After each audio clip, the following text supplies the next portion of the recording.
Halo teman-teman sekalian, kita bertemu lagi dalam perkuliahan pemrograman berorientasi objek. Kali ini kita akan membahas konsep interface dan abstrak pada PBU. Nah, istilah interface ini mungkin nanti teman-teman akan agak rancu dengan GUI atau Graphical User Interface. Saya perhatikan dalam beberapa karya mahasiswa juga terjadi kerancuan seperti itu. Sehingga nanti teman-teman dengan mempelajari konsep interface dalam PBU ini diharapkan tidak lagi menggunakan istilah interface dalam konteks yang kurang tepat ya. Oke, kita masuk ke pengertian abstrak ya.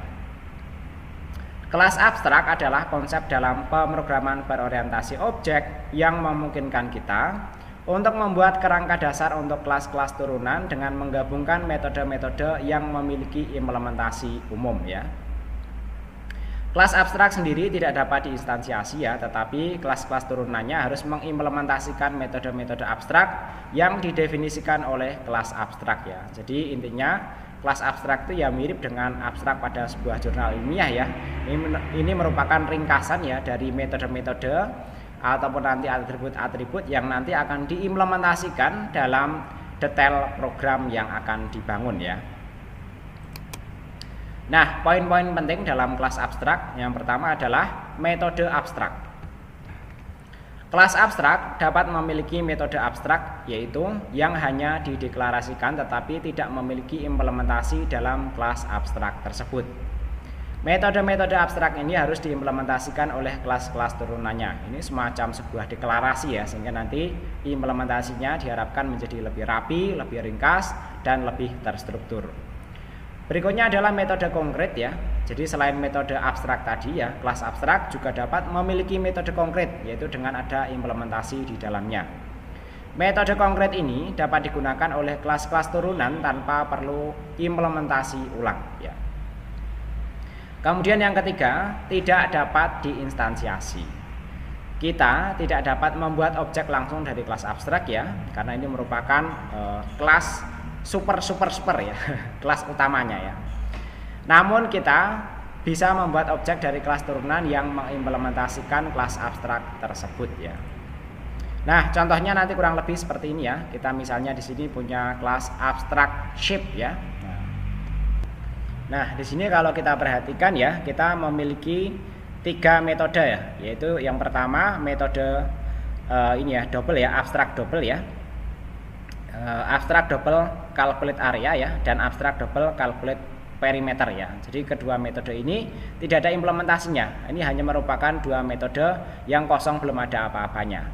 Dan ada satu lagi metode yang ada implementasinya yaitu system out println this is a shape ya.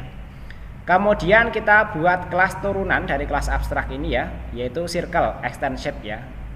Nah, di dalam kelas turunan ini nanti kita buat detail program yang lainnya, tapi kalau kita perhatikan ya, dia harus mengimplementasikan yang pertama adalah calculate area, dan di sini ada implementasinya yaitu return math.py kemudian dikalikan radius. Dan juga ada implementasi dari calculate perimeter ya. Dan di sini dia menampilkan rumusnya yaitu return 2 kali math.py dikalikan radius ya. Kemudian metode-metode yang lainnya ini merupakan pelengkap dari metode dari circle extend shape ya. Jadi di sini ya, kelas abstrak itu dia mendeskripsikan ya bahwa seluruh kelas turunannya dia bisa memiliki 2 metode yang memang nanti sering dibutuhkan ya ketika kita akan mengelola sebuah shape atau sebuah bangun lah ya. Nah, di sini ada penjelasan lebih ringkasnya ya. Dalam contoh di atas, kita memiliki kelas abstrak shape ya, yang memiliki metode abstrak calculate area dan calculate perimeter, serta metode konkret display info. Ya, tadi kalau kita perhatikan ya, di sini ada display info ya. Kelas-kelas turunan circle dan rectangle ya mengextend kelas abstrak shape dan memberikan implementasi konkret untuk metode-metode abstrak yang didefinisikan di kelas abstrak tadi. Dengan menggunakan kelas abstrak, kita dapat menghindari pengulangan kode dengan membagikan implementasi dasar kepada kelas-kelas turunannya. Jadi nanti lebih konsisten lah dalam merencanakan metode-metode yang akan dibuat. Ini juga memungkinkan kita untuk memastikan bahwa kelas-kelas turunan memiliki metode-metode tertentu yang perlu diimplementasikan ya. Oke, konsep dasar dari kelas abstrak kurang lebih seperti itu. Lanjut ya, kita bahas tentang interface. Interface dalam PBU adalah konsep yang memungkinkan kita untuk mendefinisikan sebuah kontrak atau spesifikasi tentang metode-metode yang harus ada dalam kelas-kelas yang mengimplementasikan interface tersebut. Dengan kata lain, interface menggambarkan apa yang harus dilakukan oleh kelas tanpa memberikan detail dari implementasinya. Kelas-kelas yang mengimplementasikan sebuah interface harus memberikan implementasi konkret untuk semua metode yang dideklarasikan dalam interface tersebut. Jadi kalau abstrak tadi agak longgar ya, sementara interface ini nanti lebih ketat ya, sehingga nanti diharapkan dengan menggunakan interface ini kelas-kelas turunan yang dibuat menjadi lebih konsisten dan lebih rapi ya. Nah, poin-poin penting dalam interface yang pertama adalah adanya metode abstrak ya. Jadi memang interface ini ya kalau kita perhatikan ya memang pengembangan lebih lanjut dari abstrak ya, tapi di sini lebih tegas lah ya. Untuk metode abstrak ya, semua metode yang dideklarasikan dalam interface secara otomatis bersifat abstrak dan tidak memiliki implementasi dalam interface itu sendiri. Metode-metode ini harus diimplementasikan oleh kelas-kelas yang mengimplementasikan dari interface. Kemudian yang kedua, tidak ada data member ya. Jadi interface biasanya tidak memiliki data member atau variabel yang terkait ya. Mereka hanya mendefinisikan kontrak untuk metode-metode saja. Jadi kalau abstrak tadi ada variabel-variabel atau properti-propertinya, sedangkan yang interface ini tidak ya. Yang ketiga, multiple inheritance. Dalam banyak bahasa pemrograman, konsep kelas ini ya dapat mengimplementasikan lebih dari satu interface kelas sekaligus ya. Memungkinkan multiple inheritance dari spesifikasi metode.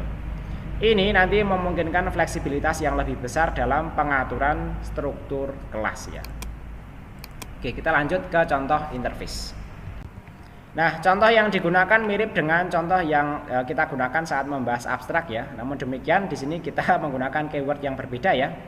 Kalau abstrak mirip dengan inheritance ya, menggunakan keyword extends ya. Sedangkan interface kita menggunakan keyword implements ya. Kemudian kita sebutkan nama kelas induknya ya. Dan di sini interface dia hanya bisa membuat metode tanpa bisa membuat properti ya. Kalau prakteknya yang lainnya sama ya. Di sini calculate area dan di sini adalah implementasi dari perimeter. Tapi di sini semua dipastikan ya tidak ada implementasi dari metode ya. Semua hanya ini ya, template dari metode-metode yang perlu atau nanti bisa digunakan dalam kelas-kelas turunannya ya. Mudah itu ya konsep interface, tapi nanti di sini akan mendisiplinkan ya dari kode-kode yang nanti akan kita buat berikutnya. Oke, kita masuk ke penjelasan contoh interface tadi. Dalam contoh tadi, kita memiliki interface yang mendefinisikan kontrak atau metode calculate area dan calculate perimeter. Kemudian kita memiliki dua kelas yaitu circle dan rectangle yang mengimplementasikan interface shape dengan memberikan implementasi konkret untuk metode-metode yang dideklarasikan di dalam interface. Dengan menggunakan interface, kita dapat membuat kode yang lebih fleksibel dan mudah diatur ya.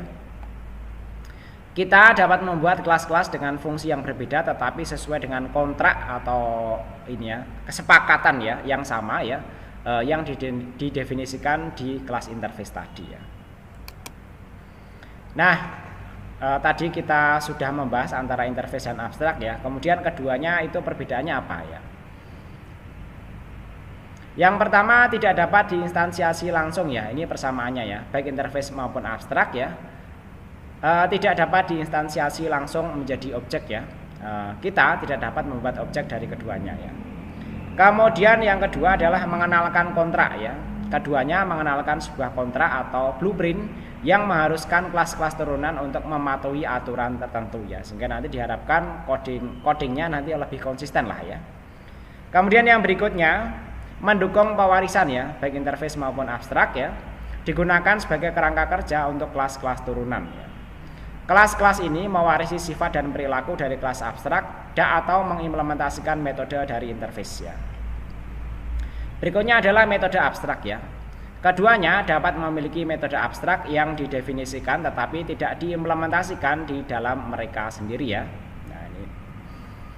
Kelas-kelas turunan harus memberikan implementasi untuk metode-metode ini ya. Kemudian berikutnya adalah struktur hierarki ya. Baik interface maupun abstrak membantu dalam membangun struktur hierarki yang memfasilitasi pengelompokan dan pengaturan kelas-kelas yang terkait ya. Oke, kita lanjutkan ya. Untuk implementasi metode ya. Interface hanya mendefinisikan metode tetapi tidak memberikan implementasi satupun ya. Kalau interface tadi lebih ketat ya daripada abstrak ya. Kemudian implementasi dilakukan oleh kelas-kelas yang mengimplementasikan interface ya. Di sisi lain, abstrak dapat memiliki metode dengan implementasi yang konkret. Tadi sudah dicontohkan ya. Kemudian berikutnya pewarisan ya. Sebuah kelas dapat mengimplementasikan banyak interface sekaligus ya, sementara hanya bisa mewarisi satu kelas abstrak ya. Ini memungkinkan lebih banyak pewarisan fleksibilitas dalam multiple inheritance ya. Jadi kalau kita menggunakan interface ya mungkin bisa banyak mengimplementasikan banyak interface ya. Kalau itu misalnya kita menggunakan banyak template lah ya. Kemudian dalam hal data member ya, interface biasanya tidak memiliki data member atau variabel atau properti atau atribut lah ya. Sementara kelas ya, kelas abstrak ya bisa memiliki data member ya. Kemudian dari sisi tujuan ya, interface lebih sering digunakan ketika kita ingin memaksakan kontrak yang berlaku pada berbagai kelas yang tidak terkait ya. Sedangkan kelas abstrak digunakan untuk membagikan implementasi dasar kepada kelas-kelas turunan ya. Kemudian keterkaitan ya, interface tidak memiliki keterkaitan langsung dengan kelas-kelas yang mengimplementasikannya. Sedangkan abstrak memiliki hubungan yang lebih kuat dengan kelas-kelas turunannya. Jadi nanti kita akan menggunakan sesuai dengan kebutuhan yang kita perlukan ketika membuat sebuah program ya. Baik, saya kira demikian untuk materi perkuliahan kali ini. Mudah-mudahan dipahami. Sampai ketemu lagi pada video berikutnya.